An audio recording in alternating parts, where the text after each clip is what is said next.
تدبر قرآن امین احسن اصلاحی سورہ حج بسم اللہ الرحمن الرحیم۔ سورہ کا عمود اور زمانہ نزول۔ یہ سورہ مکی دور کی ان آخری صورتوں میں سے ہے جب مسلمانوں نے قریش کے ظلم و ستم سے تنگ آ کر دوسرے علاقوں کی طرف ہجرت شروع کر دی تھی، اور نبی صلی اللہ علیہ وسلم کے لیے بھی ہجرت کا وقت بالکل قریب آ چکا تھا۔ اس دور میں قریش کے لیے آخری انذار و تنبیہ کے ساتھ یہ سورہ نازل ہوئی۔ اس میں ان کو خدا کے غضب سے ڈرایا گیا، توحید اور قیامت کی قطعیت نہایت مؤثر دلائل کے ساتھ واضح کی گئی، اور حضرت ابراہیم علیہ السلام کی دعوت اور بیت اللہ کے مقصد تعمیر کی روشنی میں ان پر یہ حقیقت واضح کر دی گئی کہ اس گھر کی تولیت کے اصل حقدار مشرکین نہیں بلکہ وہ مسلمان ہیں جن کو انہوں نے اس سے محروم کر رکھا ہے، اور ان کو یہاں سے نکالنے کے لیے ان پر ہر قسم کے ظلم و ستم ڈھا رہے ہیں۔ فتح مکہ کی طرف اشارہ تو پچھلی سورہ کی آیت 44 میں گزر چکا ہے۔ اس سورہ میں اس اشارے نے بالکل قطعی فیصلہ کی صورت اختیار کر لی ہے۔ اس میں قریش کو غدار اور غاصب قرار دے کر ان کو اس گھر سے بے دخل کیے جانے کی دھمکی اور مسلمانوں کو بشارت دی گئی ہے کہ اللہ تعالیٰ ان کی حفاظت فرمائے گا اور قریش کو اس سے بے دخل کر کے ان کو اس کا ایمن و متولی بنائے گا۔ یہ سورہ اپنے مزاج اور مطالب کے اعتبار سے مکی ہے۔ اس کی صرف 4 آیات 38 تا 41 ہجرت کے بعد کی ہیں، جن میں مسلمانوں کو یہ اجازت دی گئی ہے کہ اگر وہ حج کے لیے جائیں اور کفار قریش ان کو بزور روکنے کی کوشش کریں تو ان کو بھی حق حاصل ہے کہ وہ اپنی مدافعت میں تلوار اٹھائیں۔ اللہ ان کی مدد فرمائے گا۔ یہ بات چونکہ اوپر والی بات ہی کی وضاحت کی حیثیت رکھتی ہے، اس وجہ سے مصحف کی ترتیب میں ان آیات کو یہاں جگہ ملی تاکہ اس اجازت کی حکمت واضح ہو جائے کہ مسلمانوں کو تلوار اٹھانے کا یہ حق اس لیے حاصل ہے کہ قریش کا خانہ کعبہ پر تسلط بالکل غاصبانہ ہے۔ اس کی تولیت کے اصلی حقدار مسلمان ہیں، نہ کہ قریش۔ انہی چند آیات کی بنا پر ہمارے مفسرین نے اس سورہ کے مکی یا مدنی ہونے کے باب میں اختلاف کیا ہے، لیکن کسی مکی سورہ میں چند مدنی آیاتیں داخل ہو جانے سے، جبکہ ان آیات کی نوعیت بھی محض توضیحی آیات کی ہو، پوری سورہ کو مدنی نہیں قرار دیا جا سکتا۔ بعض مدنی آیات سورہ مزمل میں بھی ہیں، حالانکہ وہ بالاتفاق مکی سورہ ہے۔ ہم آگے ان آیات کی تفسیر میں واضح کریں گے کہ ان کی حیثیت اجمال کے بعد تصریح کی ہے۔ ایک بات جو مکی زندگی کے آخری دور میں فرمائی گئی تھی، جب مدنی زندگی کے ابتدائی دور میں اس کی تفصیل نازل ہوئی تو اجمال اور تفصیل دونوں کو ایک ساتھ رکھ دیا گیا۔ صاحب کشاف نے بھی اس سورہ کو استثناء چند آیات مکی ہی قرار دیا ہے۔ سورہ کے مطالب کا تجزیہ۔ آیات 1 تا 4۔ مخالفین قرآن کو انذار کہ خدا کی پکڑ اور قیامت کا عذاب بڑی ہی ہولناک چیز ہے۔ بغیر کسی دلیل کے خدا کے شریک و شفیع گمان کر کے قیامت سے بے پرواہ ہو بیٹھنا اور شیطان کی پیروی کرنا اپنی شامت کو دعوت دینا ہے۔ شیطان کا اصلی کام جس کے لیے خدا نے اس کو مہلت دی ہے، ہدایت دینا نہیں ہے کہ اس کی پیروی کی جائے، بلکہ یہ ہے کہ جو شامت زدہ لوگ اس کی پیروی کریں ان کو وہ سیدھے جہنم میں لے جا اتارے۔ آیات 5 تا 8۔ انسان کی خلقت اور زمین کے خشک و بے آب و گیاہ ہو جانے کے بعد ازسر نو سرسبز و شاداب ہو جانے سے امکان معاد پر استدلال، یہ واضح کرنے کے لیے کہ جو لوگ قیامت کے باب میں شک میں پڑے ہوئے ہیں اور اس سے بے پرواہ ہیں، نہ خود اپنی خلقت کی نوعیت اور اس کی حکمتوں پر غور کر رہے ہیں اور نہ اس کائنات کے روزمرہ مشاہدات پر وہ آنکھیں کھولیں اور مشاہدہ عذاب کے مطالبے کے بجائے آفاق و انفس کی نشانیوں سے سبق حاصل کریں۔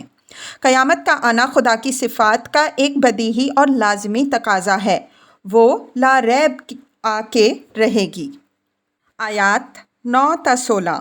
ان لوگوں کی تردید جو اپنے مزعومہ شرکاء و شفعاء کے بل پر آخرت سے نچند اور شرک کی حمایت میں حضرت صلی اللہ علیہ وسلم سے بحث مباحثہ کے لیے ہر وقت آستینیں چڑھائے رہتے۔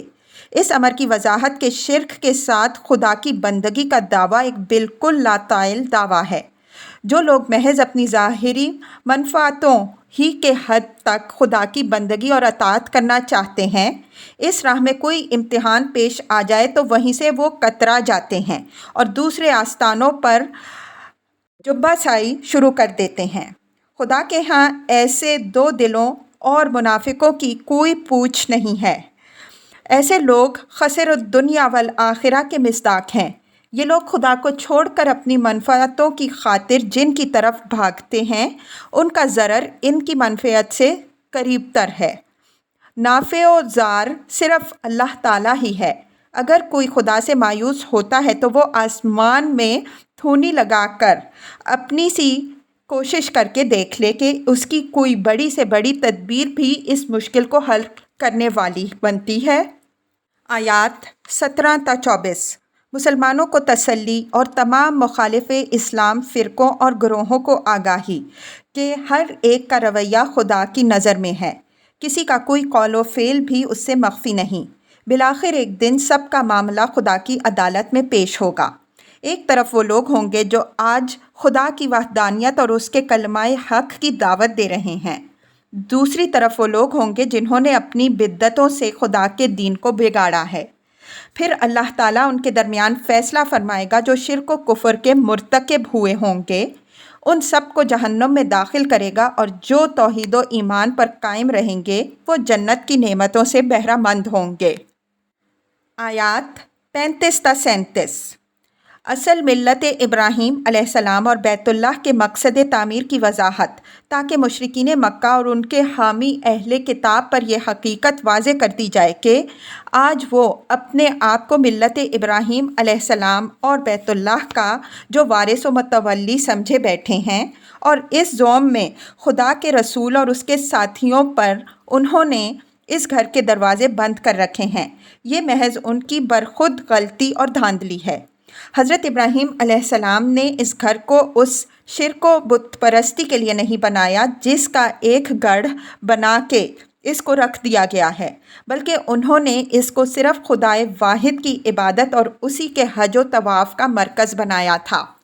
اسی ضمن میں قربانی اور دوسرے شعائر و مناسک کی اصل روح کی طرف توجہ دلائی گئی، تاکہ وراثت ابراہیمی کے یہ مدعی اپنا جائزہ لے لیں کہ حضرت ابراہیم علیہ السلام کیا تعلیم دے گئے تھے اور انہوں نے ان کی تعلیم کو کس طرح مسخ کیا ہے۔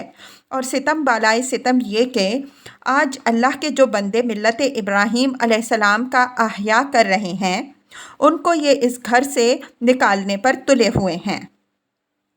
آیات 38 تا 41 یہ 4 آیتیں مدنی ہیں۔ مسلمان مدینہ سے ہجرت کر جانے کے بعد جب ایک منظم جماعت بن گئے تب یہ سوال پیدا ہوا کہ اگر وہ حج کے لیے جائیں اور کفار روکیں تو ان کا کیا رویہ ہونا چاہیے۔ یہ سوال اس وجہ سے بڑی اہمیت رکھتا تھا کہ اشہر حرم اور خاص طور پر حدود حرم میں جنگ زمانہ جاہلیت میں بھی حرام سمجھی جاتی تھی۔ قریش اشہر حرم اور حرم کی حرمت کو اپنے لیے ایک سپر بنائے ہوئے تھے، اور مسلمان بھی اس حرمت کے منافی کوئی اقدام کرنے کی جرت اس وقت تک نہیں کر سکتے تھے جب تک اللہ تعالیٰ کی طرف سے ان کو اجازت نہ ملے۔ بالآخر اللہ تعالیٰ نے مسلمانوں کو یہ اجازت دے دی کہ اگر اس طرح کی کسی جنگ کی نوبت آئے تو تم بھی جنگ کرو۔ یہ جنگ اشہر حرم یا حرم کی حرمت کے منافی نہیں ہے، بلکہ یہ بیت اللہ کی تطہیر کے لیے ایک مقدس جہاد ہے، اور اگر قوت حاصل ہو تو بیت اللہ کو اس کے غاصب قابضوں سے آزاد کرانا تمہارا فریضہ ہے۔ ساتھ ہی جہاد کی یہ حکمت بھی واضح فرما دی گئی کہ اگر اس طرح کی جنگ بھی تقویٰ کے منافی سمجھی جائے تو اس کے معنی یہ ہوئے کہ وہ تمام مساجد جو اللہ واحد کی عبادت کے لیے تعمیر ہوئیں کفار و شیاطین کے حوالے کر دی جائیں کہ وہ ان کو ڈھا کر رکھ دیں یا ان کو بت خانہ بنا ڈالیں۔ اس وجہ سے مسلمانوں کو اس جنگ سے نہ ہچکچانا چاہیے، نہ مخالفوں کے طعنوں کی پرواہ کرنی چاہیے۔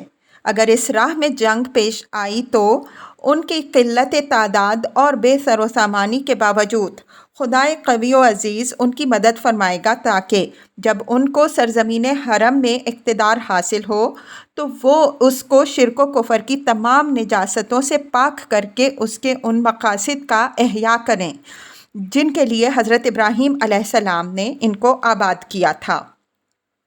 تطہیر بیت اللہ کے لیے جہاد کی یہ اجازت چونکہ اسی بات کا ایک لازمی نتیجہ تھی جو اوپر والے پیرے میں بیان ہوئی کہ قریش کا اس گھر پر قبضہ غاصبانہ ہے، انہوں نے اس کے مقاصد برباد کر کے رکھ دیے ہیں۔ اس وجہ سے جب یہ آیتیں نازل ہوئیں تو گو نازل مدینہ میں ہوئیں، لیکن ترتیب میں ان کو جگہ یہاں دی گئی تاکہ یہ واضح ہو سکے کہ صورتحال کے تقاضے سے یہ اجازت دی گئی ہے۔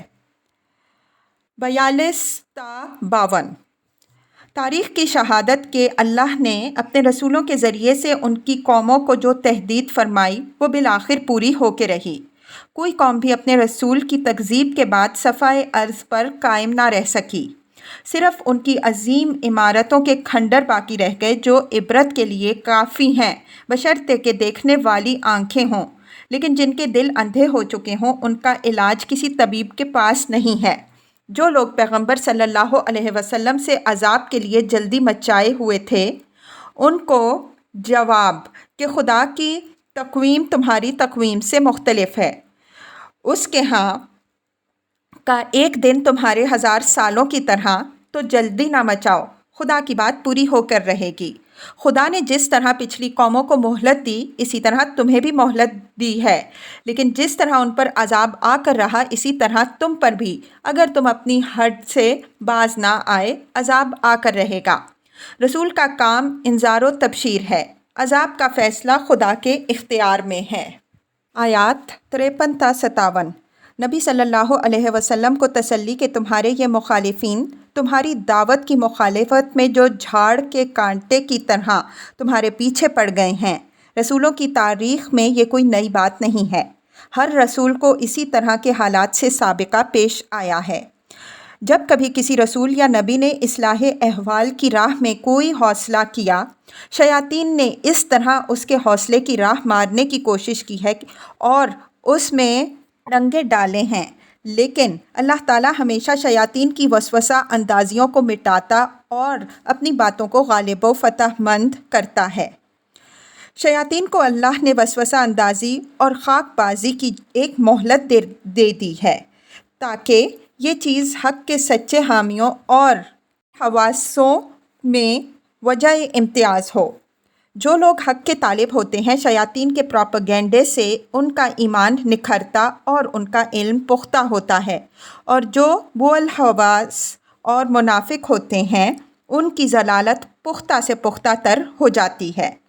بالآخر اللہ تعالیٰ ان کے اور اہل حق کے درمیان فیصلہ فرمائے گا۔ جو اہل حق ہوں گے اس امتحان سے گزرنے کے بعد آخرت کی بادشاہی کے وارث ہوں گے اور اہل باطل جہنم کا ایندھن بنیں گے۔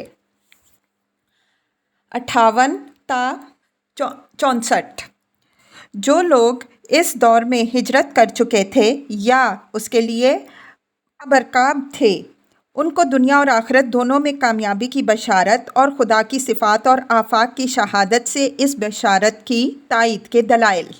آیات 65 تا 70 کفار کی طرف سے مطالبہ عذاب کے باوجود ان کو جو مہلت ملی ہوئی تھی اس کی حکمت کی طرف اشارہ کہ خدا رحمت کرنے میں جلدی کرتا ہے، قہر کرنے میں وہ بڑا دھیما ہے۔ پیغمبر صلی اللہ علیہ وسلم کو ہدایت کہ اب تم ان کا معاملہ اللہ کے حوالے کرو، خدا قیامت کے دن ان کے درمیان فیصلہ فرمائے گا اور یہ چیز خدا کے لیے نہایت آسان ہے۔ آیات 71 تا 76 شرک اور شفاعت باطل کے نظریے پر آخری ضرب تاکہ مشرکین پر یہ حقیقت واضح ہو جائے کہ جن شرکاء و شفعاء پر اعتماد کر کے وہ آخرت سے بے پرواہ ہیں وہ خدا کی عدالت میں ذرا بھی ان کے کام آنے والے نہیں ہیں۔ آیات 77 تا 78 خاتمہ سورہ جس میں مسلمانوں کو بحیثیت جماعت خطاب کر کے خدا کی عبادت اور اس کی راہ میں جہاد کی تاکید فرمائی گئی ہے کہ اب ملت ابراہیم علیہ السلام کے وارث تم ہو خدا نے تم کو مسلم کے لقب سے ممتاز فرمایا، اور اب یہ تمہاری ذمہ داری ہے کہ خدا کے رسول نے جس طرح تم پر حق کی گواہی دی، اسی طرح تم خلق پر حق کی گواہی دینے والے بنو۔ نماز و زکوٰۃ کا اہتمام کرو، خدا جمع رہو، وہی تمہارا مولا اور وہی بہترین مددگار ہے۔ مطالب کا یہ تجزیہ پوری سورہ کا نظام واضح کر دینے کے لیے کافی ہے۔ اب ہم اللہ کا نام لے کر سورہ کی تفسیر شروع کرتے ہیں۔ وَبِيَدِ اللَّهِ التَّوْفِيقُ۔